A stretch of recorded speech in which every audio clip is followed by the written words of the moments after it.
Shalom saudara-saudara yang terkasih dalam Tuhan Yesus Kristus. Firman Tuhan untuk kita pada hari ini tertulis dalam Ibrani 12 ayat 3. Ingatlah selalu akan Dia yang tekun menanggung bantahan yang sehebat itu terhadap dirinya dari pihak orang-orang berdosa, supaya jangan kamu menjadi lemah dan putus asa. Demikian firman Tuhan.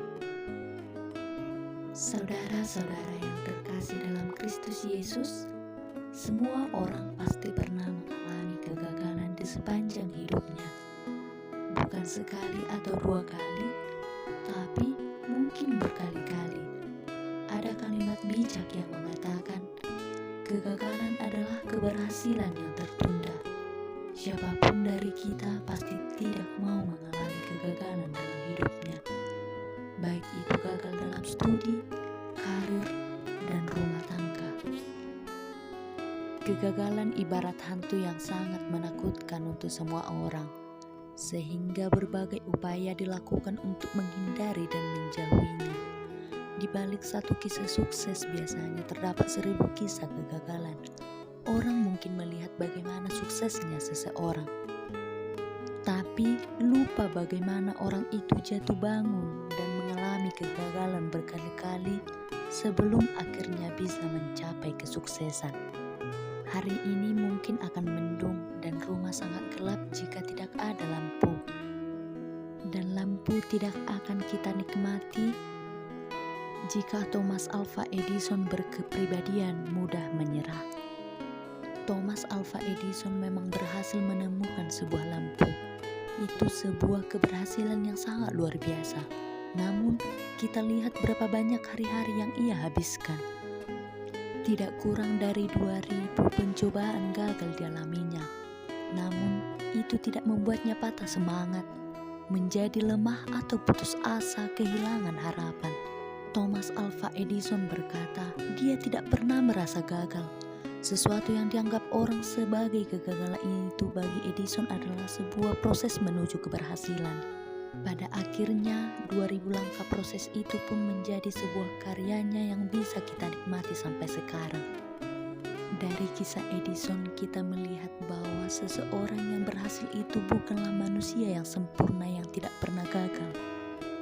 Mungkin 1-2 kali, puluhan, ratusan, bahkan ribuan kali mereka akan membentur tembok. Tapi semangat, ketekunan, dan kerajinan membuat mereka tidak pernah menyesal. Begitu pula dengan keimanan kita. Jika kita melihat orang yang hidup benar, mereka pun pastinya pernah melakukan kesalahan.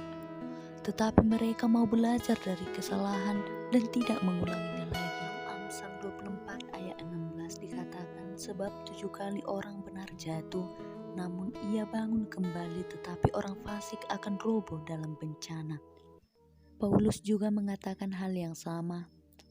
Karena kita mempunyai banyak saksi bagaikan awan yang mengelilingi kita, marilah kita menanggalkan semua beban dan dosa yang begitu merintangi kita dan berlomba dengan tekun dalam perlombaan yang diwajibkan bagi kita.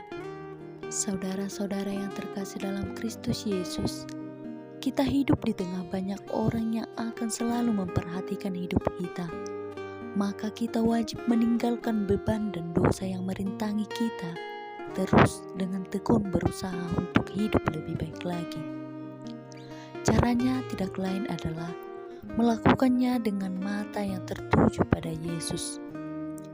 Dan setiap kali kita merasa lemah dan hampir putus asa, arahkanlah pikiran kita pada Yesus yang tidak pernah menyerah pada tekanan dan siksaan demi menggenapi kehendak Bapa. Dalam melakukan pelayanannya, Paulus dan kawan-kawan pun tidak kurang kesulitan.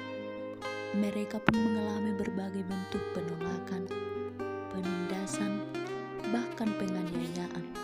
Tapi mereka tidak pernah menyerah, karena mereka mengatakan bahwa dalam 2 Korintus 4 ayat 8-9, dalam segala hal kami ditindas, namun tidak terjepit, kami habis akal, namun tidak putus asa, kami dianiaya namun tidak ditinggalkan sendirian, kami dihempaskan namun tidak binasa.